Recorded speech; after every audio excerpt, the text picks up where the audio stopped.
오늘은 2월 마지막 주일입니다. 이제 이번 주간에 3월이 시작되어지는데요. 계절적으로 보면 겨울이 지나가고 혹한기가 지나가고 희망의 봄이 타오르는 그런 시기이기도 합니다.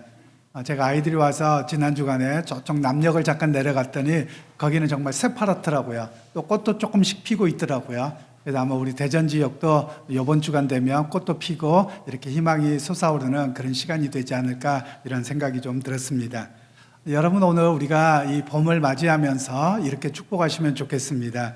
희망의 봄 기운이 가득하시기를 축복합니다. 이렇게 축복하시면 좋겠습니다. 희망의 봄 기운이 가득하시기를 축복합니다. 희망의 봄 기운이 가득하시기를 축복합니다. 여러분, 그렇습니다. 우리가 새싹이 움트고 또 꽃이 피고 열매가 맺어가는 그런 계절이 있는 것처럼 우리 인생의 혹한기를 지나고 여러분에게 주님께서 희망을 주시고 또 꽃이 피고 또 싹이 트고 열매를 맺는 그런 풍성함의 역사를 바라볼 수 있는 우리 모두가 되시기를 주님의 이름으로 다시 한번 축복합니다. 이제 우리는 기독교 교회력으로 보면 사순절을 지내고 있습니다. 사순절이란 말이 어른들도 익숙하지 않을 것이고요. 또 우리 주일학교 학생들에게도 익숙하지 않을 것 같아요. 왜냐하면 우리나라는 기독교 국가가 아니어서 사순절을 교회 안에서만 지키기도 하고 그렇지 않기도 해서 그렇습니다. 그런데 외국에 나가면 유럽이나 또는 남미나 이런 데를 가면 사회적으로 이 사순절이라고 하는 것을 지킵니다. 사순절이라고 하는 것은 예수님이 십자가에 못 박히시기 전날까지를 거꾸로 계산해서 40일을 이야기합니다. 그 중에 주일은 빼고요. 월요일부터 토요일까지만으로 40일을 계산해서 사순절이라고 이야기를 합니다. 그래서 이 40일을 어떤 기간으로 삼냐면 마치 이스라엘 백성들이 광야에서 40년을 지내고 예수님께서 광야에서 40일을 지냈던 것처럼 우리도 믿음의 길로 성숙해져 가자, 이런 고백이 담겨져 있는 시간이 바로 이 사순절이라고 합니다. 제가 외국에 생활을 하면서 이 사순절의 의미가 얼마나 큰가 이런 걸 경험해 본 적이 있어요. 우리 학생들은 요즘에 학교에서 다 급식을 하죠. 그래서 급식을 하면 일반적으로 이렇게 음식표가 붙어 있습니다. 그래서 한 달에 뭘 할 건지 또는 일주일에 뭘 할 건지 쭉 써져 있더라고요. 그런데 우리나라는 음식이 참 다양합니다. 그리고 또 요즘에 퓨전 음식이라고 해서 여러 가지 음식들이 다양해요. 그런데 외국에 나가면 음식이 맨날 똑같아요. 몇십 년이 가도 똑같아요. 그래서 월요일부터 해서 주일까지 해서 매일매일 그날의 음식, 제가 외국어로 쓰면 포르투갈어로 쓰면 그렇습니다. 프라투두 지야, 그래서 그날의 음식 이런 의미로 쓰여지는데요. 그런 게 정해져 있어요. 그래서 음식점을 가면 물론 다른 음식도 있어요. 근데 일반적으로 그걸 많이 먹어요. 그런데 어느 날 제가 금요일에 신방을 하고 음식점을 갔습니다. 그런데 음식점을 가서 음식을 시키는데 안 된다는 거예요. 보통 외국에 브라질이나 이런 데는 먹을 게 고기밖에 없어요. 그래서 물어보는 게 소고기 먹을래? 닭고기 먹을래? 소세지 먹을래? 이게 전부 다거든요. 그래서 그날 소고기 달라고 이랬죠. 그래서 소고기 안 된대요. 그러면 닭고기 안 된대요. 그럼 소세지도 안 된대요. 그럼 뭐가 되는데? 그랬더니 하는 이야기가 생선밖에 안 된대요. 울며 겨자가 먹기로 어쩔 수 없이 생선을 먹었습니다. 그런데 사람들이 저를 쳐다보는데 좀 의아스럽게 생각하는 거예요. 저 사람은 외계에서 왔나? 이런 모습으로 쳐다보더라고요. 왜 그러지? 저는 몰랐었죠. 그런데 나중에 돌아와서 이렇게 물어봤더니, 목사님, 이 나라는 카톨릭 국가고 또 기독교 영향이 많아서 사순절이 있는데요. 특별히 이 금요일 날은 소고기나 돼지고기나 고기를 먹지 않아요. 금요일 날은 이 기간에는 오직 생선만 먹는 거예요. 이렇게 이야기를 하는 거예요. 아니, 고기 먹으면 안 돼요. 그랬더니 안 된다는 거예요. 왜냐하면 금요기 기간이고 또 살생을 금하고 이런 것 때문에 고기를 금한다, 이런 이야기를 하더라고요. 그래서 또 이런 게 있구나라고 배워봤던 적이 있기도 합니다. 오늘 이 사순절 기간에 우리는 그 삶의 자리에서 이런 걸 크게 경험하지는 못해서 우리에게 영향력이 좀 약하기는 합니다. 왜냐하면 우리나라는 기독교 국가가 아니기 때문에 더 그러하기도 하죠. 그런데 오늘 이 사순절 기간에 이제 예수님께서 그런 이야기를 하세요. 이제 조금 있으면 내가 십자가에 못 박힐 거야. 그리고 사흘 만에 살아날 거야 라고 이야기를 하셨습니다. 그랬더니 예수님께서 베드로가 그 이야기를 하자마자 베드로가 예수님 절대 그런 일 안 일어날 거예요. 내가 앞에서 막겠습니다. 이렇게 이야기를 하는 거예요. 그럼 여러분 예수님 입장에서 고맙겠습니까? 속상하겠습니까? 고맙지요. 내 편 들어주는데. 그런데 예수님께서 갑자기 베드로를 바라보고 하시는 말씀에 사탄아 내 뒤로 물러가라 이러신 거예요. 베드로 입장에서 얼마나 황당하겠습니까? 아니 예수님 어려울 때 내가 예수님 편 들어주겠다고 내 목숨을 바쳐서 예수님을 구하겠다고 하는데 예수님이 고맙다 그래야 되는데 갑자기 사탄아 물러가라 이랬으니 얼마나 베드로가 황당하겠습니까? 여러분 우리 친구들 어떻습니까? 누가 여러분의 삶의 자리에서 내가 힘들 때 내 편 들어줘요. 그런데 내 편 들어주면 힘이 될 텐데 갑자기 야 너 사탄아 물러가라 너 꺼져 이래봐요. 그럼 여러분 이 친구가 어떻게 되겠습니까? 아니 저 인간이 그냥 내가 봐주고 내가 자기 편 들어주려고 했는데 나한테 저렇게 이야기하고 너하고 나하고는 단절이야. 다시는 얼굴도 안 봐. 이러지 않겠어요? 바로 이런 상황이 발생한 것이 오늘 성경의 이야기입니다. 그러면 오늘 예수님께서 왜 이렇게 이야기하시느냐가 중요한데요. 예수님께서는 인간적인 관계에서 사람과의 관계에서 본 것이 아니라 우선순위를 먼저 정했기 때문에 그렇습니다. 오늘 예수님에게 우선순위는 뭐냐면 베드로와 예수님의 인간적인 관계, 친분의 관계보다도 하나님의 뜻을 이루는 것을 최우선순위로 삼았기 때문에 그래요. 여러분 오늘 우리 주일학교 학생들도 교회에 왜 모입니까? 오늘 우리에게 우선순위가 뭘까요? 이 시간의 우선순위가 뭘까요? 친구들을 만나는 것도 좋고요. 또 선생님들을 만나는 거 여러 가지가 있을 수 있어요. 그런데 그중에 최우선순위는 하나님께 예배하는 거예요. 제가 중학교 때 이런 경험이 있어요. 어떤 경험이냐면 주일학교에서 이렇게 중학교 때 예배를 드리는데 꼭 친구 중에 하나가 저랑 세례를 같이 받은 친구인데 장난이 너무 심한 친구가 있어요. 그리고 우리 보통 보면 친구들 중에 왕따를 시키기도 하잖아요. 저도 좀 왕따를 당했던 것 같아요. 지금 보니까. 왜냐하면 저 혼자 예배를 잘 드리는데 자기 똘마니 친구들을 데리고 와서요. 친구들에게 예배를 계속 저를 방해하는 겁니다. 기도한다고 눈 감고 있으면 어떡해요? 머리끄댕이를 잡아당기기도 하고요. 또 눈 감고 있으면은요, 갑자기 뭐를 하나 던지기도 하고요. 뭐 이런 걸 너무 많이 하는 거예요. 엄청 속상하더라고요. 그래서 기도하다가 너무 속상해서 비켜! 이랬단 말이에요. 그때 이 친구가 코피가 터지더라고요. 그리고 그 다음부터 이 친구가 안 건드는 거예요. 그런데 좀 억울하더라고요. 선생님이 그랬다고 앞에서 이제 전도사님이 앞에서 벌 세우더라고요. 얼마나 억울하든지요. 나는 예배 드리고 싶은데 얘들이 한두 번도 아니고 맨날 그랬어요. 뭐 이랬던 마음이 있었거든요. 저는 예배를 우선시했었죠.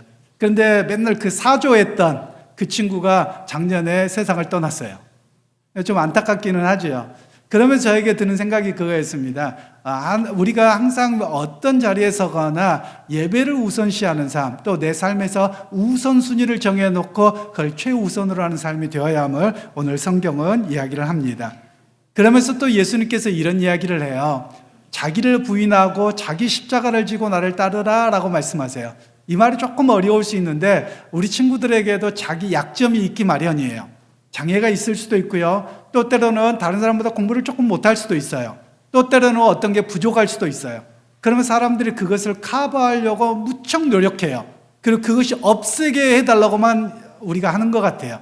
그런데 오늘 예수님께서는 말씀하시기를 자기 십자가를 자기가 지고 나를 따라오라 라고 말씀하세요.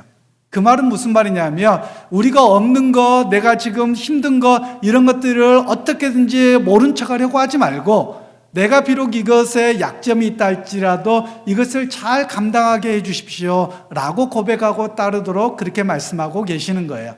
그러니까 우리 친구들 중에 우리 부모님들에게 나는 왜 이렇게 태어났어요? 또는 왜 이렇게 부족해요? 이렇게 이야기하지 않았으면 좋겠어요. 저는 키가 크잖아요. 여러분 아시는 것처럼. 요즘은 저보다 큰 사람들이 많습니다만 키 큰 게 스트레스더라고요. 왜냐하면 학교 다닐 때 꼭 선생님들이 해요. 교회에서도 그래요. 키 큰 놈들 나와 이러는 거예요. 그래서 키 큰 놈들 나와 그럼 뭐 하겠어요? 심부름 시키는 거예요. 저희가 중학교 때는 이렇게 피아노를 맨날 옮겼단 말이에요. 피아노를 이반 저반 옮기는데 꼭 누구 나오라 그래요? 키 큰 놈 4명 나와. 이래가지고 옮기라고 하는 거예요. 군대 갔더니 키 큰 놈 나오라는 거예요. 그래서 키 큰 놈이라 참 불편하더라고요. 그리고 키 큰 놈인데 좀 앞에 앉아서 수업 받고 싶은데요. 키 큰 놈 뒤로 가. 맨날 이러는 거예요. 공부 좀 열심히 하고 싶은데. 그래서 나도 키 좀 작았으면 좋겠다. 키 큰 것이 오히려 저의 십자가고 스트레스였던 그런 적들이 있습니다. 그런데 오히려 키 크고 키 작고 이런 것은 내가 선택할 수 있는 게 아니잖아요.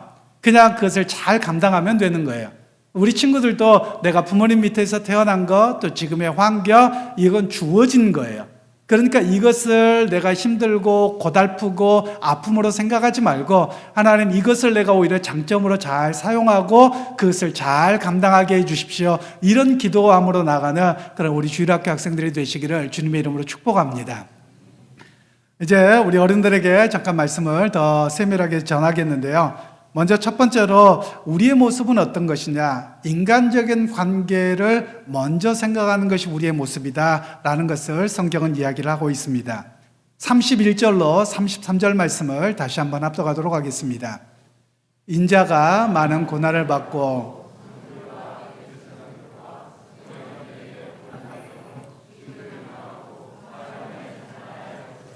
비로소 그들에게 가르치시되 드러내놓고 이 말씀을 하시니 베드로가 예수를 붙들고 항변하매 예수께서 돌이키사 제자들을 보시며 베드로를 꾸짖어 이르시되 사탄아 내 뒤로 물러가라. 내가 하나님의 일을 생각하지 아니하고 도리어 사람의 일을 생각하는도다 하시고. 아멘.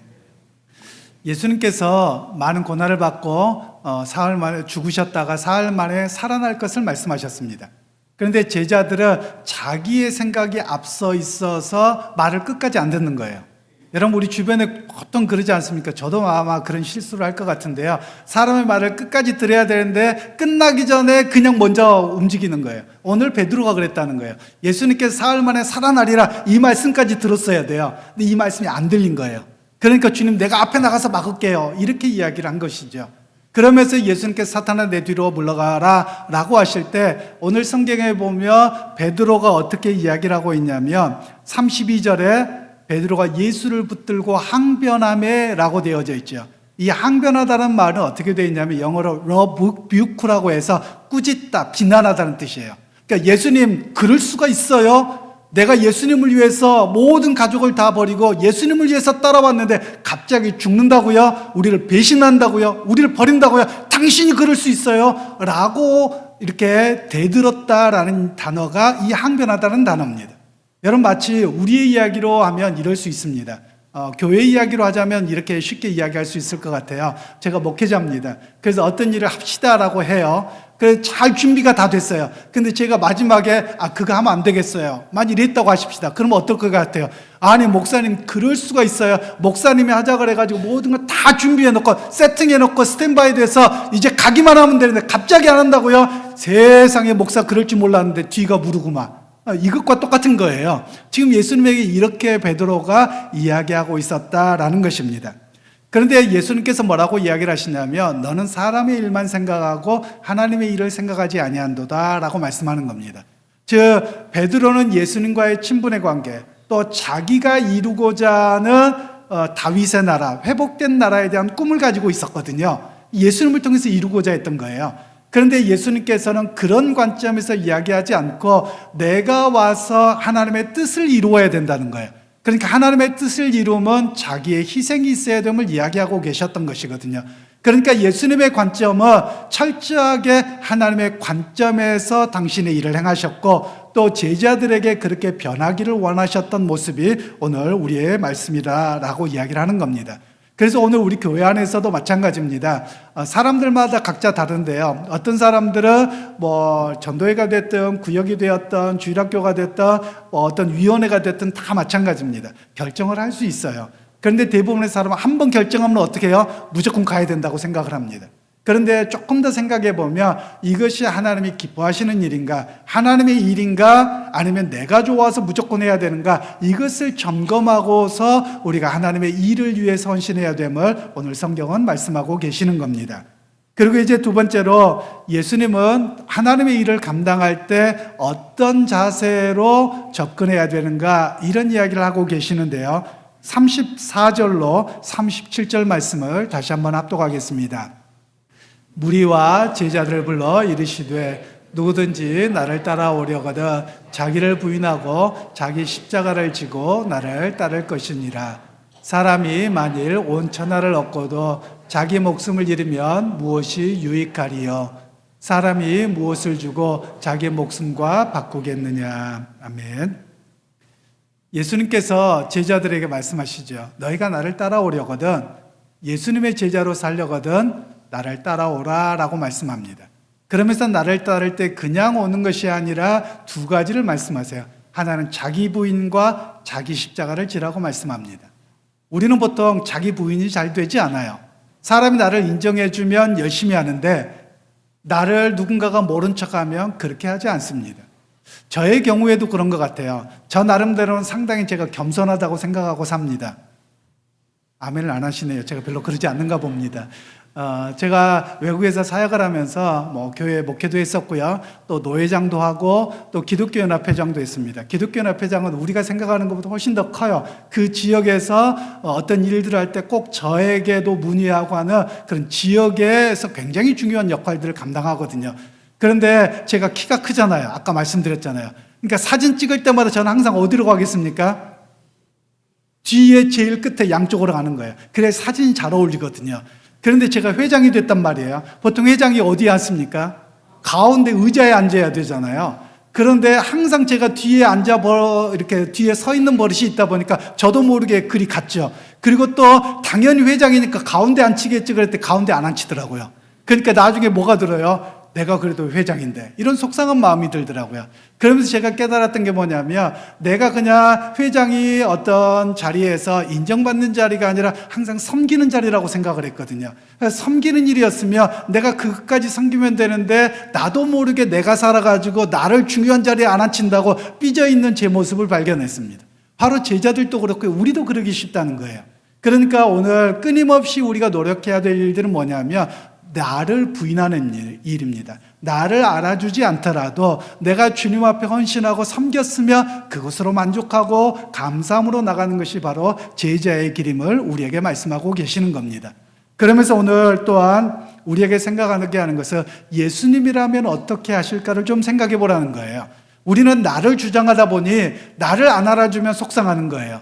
그런데 예수님이라면 어떻게 하실까? 예수님이라면 아마 옆으로 가셨을 거예요. 그래서 예수님께서 뭐라고 말씀하세요? 제자들의 발을 씻기시기까지 하셨잖아요. 그렇게 섬기는 자리로 내려가라, 이런 이야기를 우리에게 자기 부인이라는 것을 통해서 말씀하고 계시는 겁니다. 그러고 나서 이제 주님께서 말씀하신 건 자기 십자가를 지고 나를 따르라 라고 말씀합니다. 여기에서 십자가라고 하는 것은요, 이 로마 제국 시대에는 낙인을 찍는 거예요. 이 사람은 나쁜 사람, 이 사람은 나라를 전복시키려고 했던 사람, 이렇게 낙인 찍는 효과였습니다. 그러니까 예수 믿는 사람들을 십자가에 못 박아서 온 세상 사람들에게 이 사람들은 못된 사람들, 그리고 주님을 왕으로 믿지 않고 하나님이라고 믿어서 나라를 전복시키려고 하는 그런 나쁜 사람들이라는 그런 낙인이 바로 십자가 처형이었습니다. 그래서 예수를 믿어도 사람들이 자꾸만 숨는 거예요. 나 예수 믿어, 너 예수 믿어 그러면 글쎄요, 이렇게 고개를 절레절레 가만히 있어버리는 거죠. 그런 가운데서 오늘 마가와 사도는 이야기를 하는 겁니다. 자기 십자가를 자기가 지고 나를 따라오라 라고 말씀하고 계시는 내용입니다. 여러분 각자에게 십자가가 있을 겁니다. 여러분의 장애가 될 수도 있고요.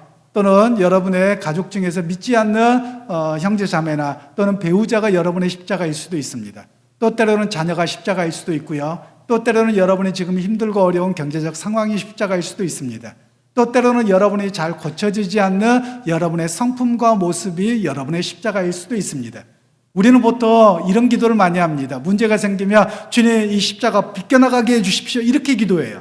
그런데 오늘 주님께서는 비껴나가지 않는다는 거예요. 내려지지 않는다는 거예요. 자기의 십자가를 지고 나를 따르라는 거예요. 그래서 우리의 기도 제목이 바뀌어야 됩니다. 어떻게 바뀌어야 되느냐면, 주님 내게 주신 십자가 감당할 능력을 주시옵소서, 그것 또한 이겨나가게 하실 줄 믿습니다. 이 고백이 우리 고백이 되어야 함을 말씀하고 있는 것입니다.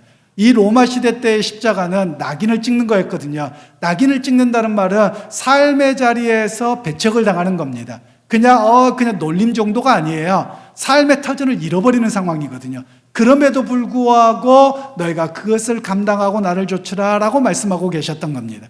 그러니까 여러분, 여러분의 각자의 십자가가 있더라도 여러분 그것을 피하려고 하기보다 하나님 내가 그걸 감당하게 내게 능력을 주시고 나와 함께 동행하시면 믿고 나아갑니다, 이 고백이 여러분의 고백이 되기를 주님의 이름으로 축복합니다. 이제 세 번째로 제자로서의 삶은 그 시선이 바뀌어야 함을 우리에게 말씀하고 계시는데요. 38절과 9장 1절을 함께 읽겠습니다. 누구든지 이 음란하고 죄 많은 세대에서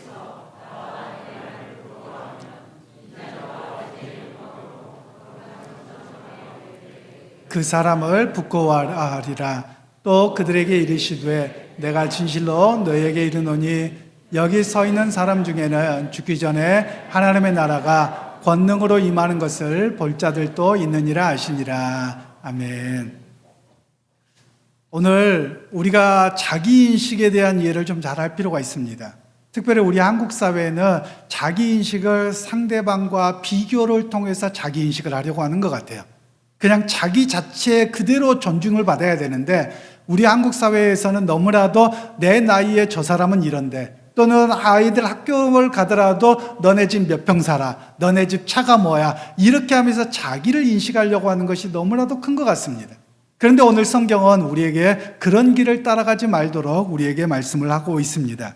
즉 우리의 정체성은 어디에 있느냐, 다른 사람을 통해서 나를 인식하는 것이 아니라 나를 구원하신 예수 그리스도 안에서 나의 본 모습의 정체성을 찾아야 함을 오늘 성경은 말씀하고 있는 겁니다. 그러면서 성경은 너희는 음란한 세대를 본받지 말라는 말씀은 세상의 인식과 세상의 모습을 쫓아서 사람을 평가하고 여러 가지의 모습들을 하는 그 모습을 따라가지 않아야 됨을 우리에게 말씀하고 계시는 겁니다. 그러면서 오늘 우리가 코로나19를 거치면서 이런 모습이 더 심해진 것 같습니다. 코로나19를 거치면서 젊은 세대들이 요즘에 그렇게 이야기를 하더라고요. 나 교회 다녀요, 예수 믿어요, 이런 말을 하기 어렵다는 거예요. 오히려 그것을 하면 커밍아웃이라고 표현을 하더라고요. 그러면 수많은 내가 어려움을 당할 것을 표현해낸다, 이렇게 이야기를 하더라는 겁니다. 제가 지난 주간에 이렇게 저희 총신대학교 신학과 동문회가 있어서 몇 분 이렇게 목사님들을 만났습니다. 그런데 잘 아는 선배 목사님을 만났는데 그 선배 목사님이 이런 이야기를 합니다. 자기 딸 중에 느지막하게 모델이 되겠다고 출발을 한 딸이 있다는 거예요. 그래서 근데요 라고 이제 들어보았습니다. 그런데 보통 모델을 하려면 일찍부터 시작해야 된대요. 근데 대학을 졸업하고 나서 모델을 시작했다는 거예요. 그래서 모델 워킹 연습을 1시간을 열심히 하더랍니다. 한 100명 정도가 열심히 했다는 거예요.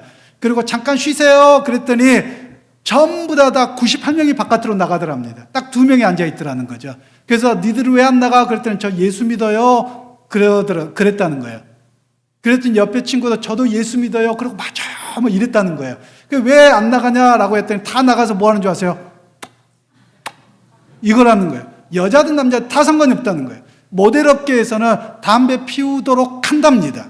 왜냐하면 그게 자기 몸매 관리하고 살을 빠지게 하는 것이어서 그게 노멀 한다는 거예요. 그래서 이 친구는 뭐냐면 나는 예수 믿어서 안 해요. 그러니까 이상하게 쳐다보더라는 거죠.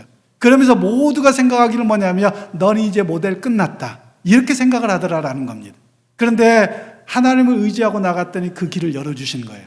그래서 큰 곳에서 데뷔를 하고요. 또 심지어 이탈리아의 로마에까지 가서 워킹을 하게 됐습니다.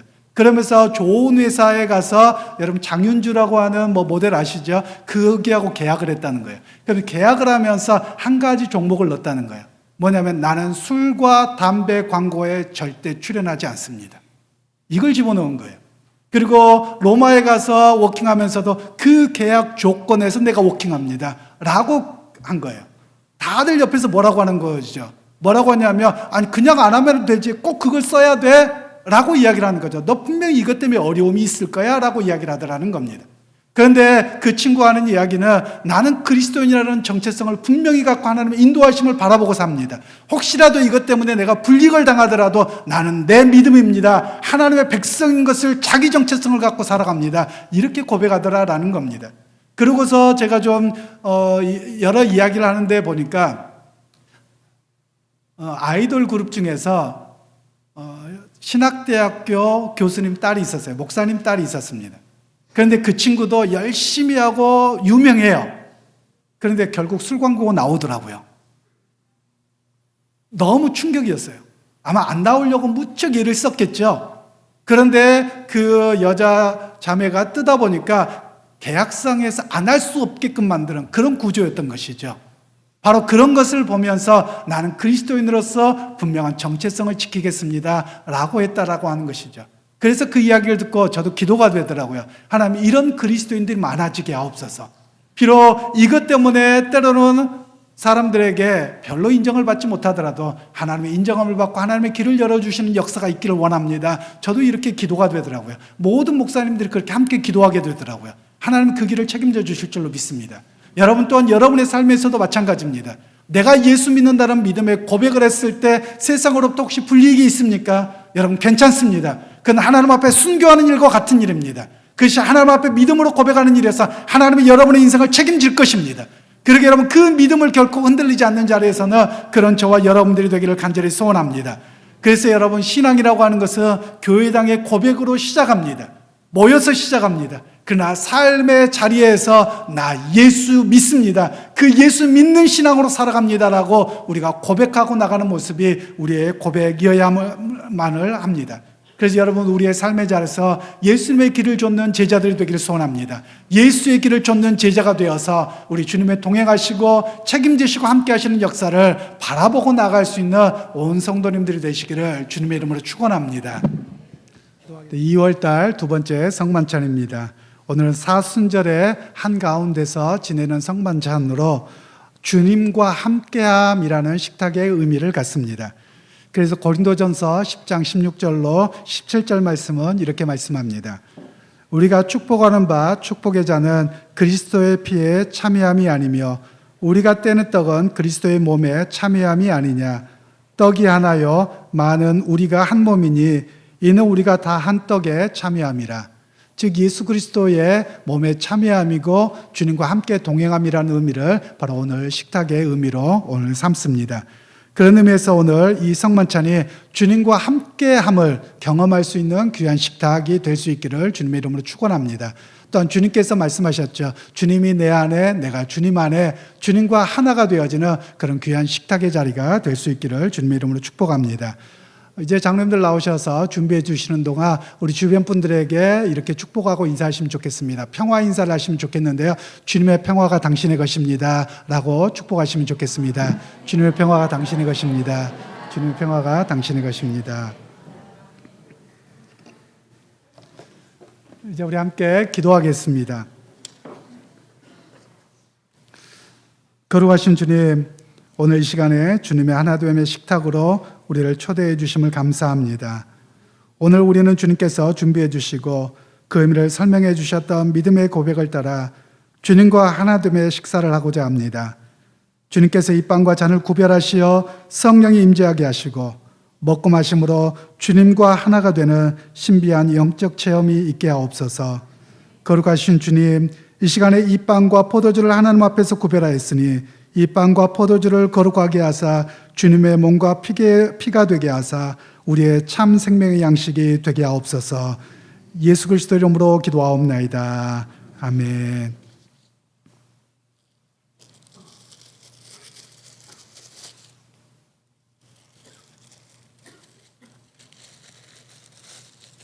우리 주님께서 잡히시기 전날 밤 제자들과 함께 식탁에 교제를 하면서 말씀을 하셨습니다. 식사를 하시는 도중에 빵을 들어서 말씀하시기를 이렇게 말씀하셨습니다. 이것은 너희를 위하여 찢는 나의 몸이니 받아 먹으라 말씀하셨습니다.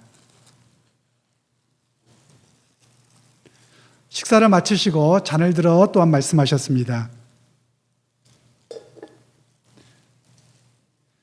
이것은 너희를 위하여 흘리는 피 곧 언약의 피니 받아 마시라 말씀하셨습니다. 이제 여러분을 이 주님과 함께함의 하나됨의 식탁으로 초대합니다. 우리 장로님의 인도하심을 따라서 조금 천천히 나오셨으면 좋겠고요. 우리 407장 찬송하면서 성찬에 참여하도록 하겠습니다. 주님, 이 시간 주님께서 거룩하게 구별하신 이 거룩한 식탁에 오늘도 참여했습니다. 이 시간 주님께서 우리를 하나 되게 하셨사오니 주 안에서 하나가 되게 하시고 또한 주님의 생명의 양식을 먹었으므로 우리 안에 주님이 또 우리가 주님 안에 살아가는 하나됨의 역사가 일어나게 하여 주옵소서. 하나님 삶의 자리에서 분명한 확신을 갖고 내 안에 주님이 동행하심을 믿고 의지하고 살아갈 수 있는 귀한 성도들이 다 되게 하여 주옵소서. 예수님의 이름으로 축복하며 기도하옵나이다. 아멘.